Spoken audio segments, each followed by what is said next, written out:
তো hey guys, welcome to my YouTube channel NTCS Job Assam. তো guys, ITI online যেহেতু registration চলি আছে, verification চলি আছে, তো বহুতে online registration আৰু verification কৰা হোৱাৰ পিছত মানে কি process আছে, next process কি আছে আৰু কেতিয়া কৰিব লাগিব, বহুতে হেতু বস্তু মানে বুজি পোৱা নাই। গতিকে এইটো ভিডিওত আপোনালোকক জনাম যে online registration আৰু verification হোৱাৰ পিছত আপোনালোকৰ next process টো কি আৰু কেতিয়া কৰিব লাগিব, কি কৰিব লাগিব, এইটো যে জনাইছো ভিডিওটো হেকলৈকে চাব, সবসব গোটেইখিনি গম পাব। চেনেলটো যদি নতুনকৈ আছে চেনেলটো সাবস্ক্ৰাইব কৰি ঘণ্টা বটনটো অল প্ৰেছ কৰি দিব। ইনষ্টাগ্ৰামত যদি ফলো কৰে আপোনালোকে ইনষ্টাগ্ৰামত ফলো কৰিব। তো গতিকে আপোনালোকক মই জনাই আছো যে ITI অনলাইন ৰেজিষ্ট্ৰেচন আৰু ভেৰিফিকেশ্যন হোৱাৰ পিছত আপোনালোকৰ নেক্সট প্ৰচেছ কি কৰিব লাগিব আৰু কেতিয়া কৰিব লাগিব। গতিকে আপোনালোকে ভিডিওটো হেকলৈকে চাই থাকক। তো এতিয়া আপোনালোকক মই জনাই আছো যে ITI অনলাইন ৰেজিষ্ট্ৰেচন কৰাৰ পিছত আপোনালোকে ভেৰিফিকেশ্যনটো কৰিব লাগিব। আৰু যিসকলে ITI অনলাইন ৰেজিষ্ট্ৰেচন কৰা নাই তো তেওঁলোকে অনলাইন ৰেজিষ্ট্ৰেচন কৰি কিনে ভেৰিফিকেশ্যনটো কৰি লওক। যেহেতু 11 জুন তাৰিখ অনলাইন ৰেজিষ্ট্ৰেচনৰ লাষ্ট ডেট আৰু 12 জুন তাৰিখে ভেৰিফিকেশ্যনৰ লাষ্ট ডেট। গতিকে তাৰ পিছত আপোনালোকে মানে কি অনলাইন ৰেজিষ্ট্ৰেচনৰ ভেৰিফিকেশ্যন ডেট শেষ হৈ যাব। গতিকে যিসকলে কৰা নাই তাৰ আগতে কৰি লওক। তো এতিয়া আপোনালোকক জনাই আছো যে অনলাইন ৰেজিষ্ট্ৰেচন আৰু ভেৰিফিকেশ্যন হোৱাৰ পিছত নেক্সট প্ৰচেছ কি আছে। চাওক, নেক্সট প্ৰচেছ আপোনালোকে কি কৰিব লাগিব যে নেক্সট প্ৰচেছ আপোনালোকৰ ৰেংক জেনেৰেশ্যন ওলাব। তো ৰেংক আপোনালোকৰ ওলাব মানে আপোনালোকৰ মেট্ৰিকৰ পাৰ্চেণ্টেজ অনুযায়ী, যেহেতু আপোনালোকে ITI অনলাইন ৰেজিষ্ট্ৰেচন ভেৰিফিকেশ্যন কৰোঁতে মেট্ৰিকৰ পাৰ্চেণ্টেজ দিছিলে, তো গতিকে মেট্ৰিকৰ পাৰ্চেণ্টেজ অনুযায়ী আপোনালোকৰ ৰেংক জেনেৰেশ্যন এটা ওলাব। তাৰপিছত আপোনালোকৰ হ'ব হ'ল কাউন্সেলিং। তো কাউন্সেলিং মানে হ'ল আপোনালোকৰ ট্ৰেড আৰু কলেজবোৰ চিলেক্ট কৰিব লাগিব। যিসকলে ট্ৰেড বহুতে সুধি আছে যে মই অনলাইন ৰেজিষ্ট্ৰেচন কৰিছোঁ তাতচোন কাউন্সেলিং কৰা মানে কি কোনো অপশ্যন অহা নাই বা মানে ট্ৰেড আৰু কলেজ চিলেক্ট কৰা অপশ্যন কোনো অহা নাই। তো গতিকে সেইটো নহয়, সেইটো হ'ল ৰেংক জেনেৰেশ্যন ওলোৱাৰ পিছত নেক্সট তাৰপিছত মানে কি কাউন্সেলিং হ'ব।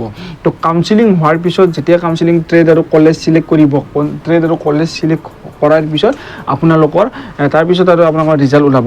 তো সেই ৰিজাল্টটো আপোনালোকৰ কাউন্সেলিং হোৱাৰ পিছত ৰিজাল্ট ওলাব। ৰিজাল্টৰ পিছত আৰু নেক্সট কাউন্সেলিং মানে কি হ'ব। তো তেনেকৈ মানে কি ৰেংক ওলোৱাৰ পিছত কাউন্সেলিং ৱাইজ মানে হৈ থাকিব যে ফাৰ্ষ্ট কাউন্সেলিং, তাৰপিছত ছেকেণ্ড কাউন্সেলিং, তাৰপিছত থাৰ্ড কাউন্সেলিং, তেনেকৈ মানে কি হৈ থাকিব। তো গতিকে এতিয়া ৰেংক জেনেৰেশ্যন কেতিয়া ওলাব, মানে কোন তাৰিখে ৰেংক জেনেৰেশ্যন ওলাব, তাৰপিছত কাউন্সেলিং কোন তাৰিখে হ'ব, সকলোবোৰ জনাই আছোঁ। মানে কি আপোনালোকৰ যিহেতু নটিছখন গ্ৰুপত দিয়া আছে, অলৰেডি গ্ৰুপত নটিছখন দিয়া আছে, তো কমেণ্ট পিন কৰা মানে কি মেছেজটো পিন কৰা আছে এইখন নটিছখন। তো গতিকে আপোনালোকৰ ৰেংক জেনেৰেশ্যন যিটো গোটেইখিনি ওলাব হ'ল, ৰেংক জেনেৰেশ্যন আপোনালোকৰ ওলাব 15 জুন তাৰিখে। 15 জুন তাৰিখে আপোনালোকৰ ৰেংক ওলাব। তাৰপিছত আপোনালোকৰ মানে যিকোনো ট্ৰেড আৰু কলেজ চিলেক্ট কৰা অপশ্যনটো আহিব আপোনালোকৰ 16 জুন তাৰিখৰ পৰা আপোনালোকৰ 19 জুন তাৰিখলৈকে। মানে আপোনালোকে কাউন্সেলিং কৰিব পাৰিব 16 জুন আৰু 19 জুন তাৰিখৰ ভিতৰত, মানে 16 তাৰিখৰ পৰা 19 তাৰিখৰ ভিতৰত আপোনালোকে যেনেকৈ নহওক কাউন্সেলিং কৰিব পাৰিব। তাৰপিছত আপোনালোকৰ ফাৰ্ষ্ট কাউন্সেলিঙৰ ৰিজাল্টটো ওলাব হ'ল আপোনালোকৰ 22 জুন তাৰিখে। তো ফাৰ্ষ্ট কাউন্সেলিং যিসকলে ট্ৰেড আৰু কলেজ চিলেক্ট কৰাৰ পিছত যিসকলে ছিট পাব, তো তেওঁলোকৰ সেইটো ডেটটো মানে সেই ডেটটো হ'ল আপোনালোকৰ 22 জুন তাৰিখে। তাৰপিছত যিসকলে ফাৰ্ষ্ট কাউন্সেলিং ছিট পাব, তো তেওঁলোকৰ মানে যিসকলে ছিট পাব, তো তেওঁলোকে এডমিশ্যন ল'ব লাগিব হ'ল 23 জুন তাৰিখে আৰু আপোনালোকৰ 24 জুন তাৰিখে। 23 জুন আৰু 24 তাৰিখে যেনেকৈ নহওক এডমিশ্যনটো ল'ব লাগিব। তো গতিকে ষ্টেপ বাই ষ্টেপ তেনেকৈ আহি থাকিব। ফাৰ্ষ্ট কাউন্সেলিঙৰ ৰিজাল্টটো দিব, তাৰপিছত ছেকেণ্ড কাউন্সেলিঙৰ ৰিজাল্ট দিব, তাৰপিছত থাৰ্ড কাউন্সেলিং আৰু ট্ৰেড কলেজ চিলেক্ট কৰিব পাৰিব।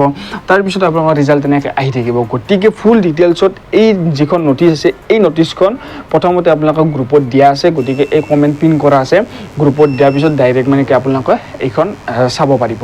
গতিকে A to Z এই গ্ৰুপত দিয়া নটিছখনৰ মতে A to Z PDF-ৰ পৰা আপোনালোকে গোটেইখিনি চাব পাৰিব। গতিকে আপোনালোকে এইটো কথা মনত ৰাখিব যে অনলাইন ৰেজিষ্ট্ৰেশ্যন ভেৰিফিকেশ্যন হোৱাৰ পিছত আপোনালোকৰ নেক্সট প্ৰচেছটো আছে হ'ল আপোনালোকৰ ৰেংক জেনেৰেশ্যন ল'ব, তাৰপিছত কাউন্সেলিং হ'ব। কাউন্সেলিং মানে ট্ৰেড আৰু কলেজ চিলেক্ট কৰা অপশ্যনটো আপোনালোকৰ মানে 16 জুন তাৰিখ আৰু 19 জুন তাৰিখৰ ভিতৰত মানে আপোনালোকে যেনেকৈ নহওক তেতিয়া কৰিব পাৰিব। বহুতে সুধি আছে যে অনলাইন ৰেজিষ্ট্ৰেশ্যন কৰিছোঁ, ভেৰিফিকেশ্যন কৰিছোঁ, কিন্তু এতিয়ালৈকে কোনো ধৰণৰ মানে অপশ্যন অহা নাই।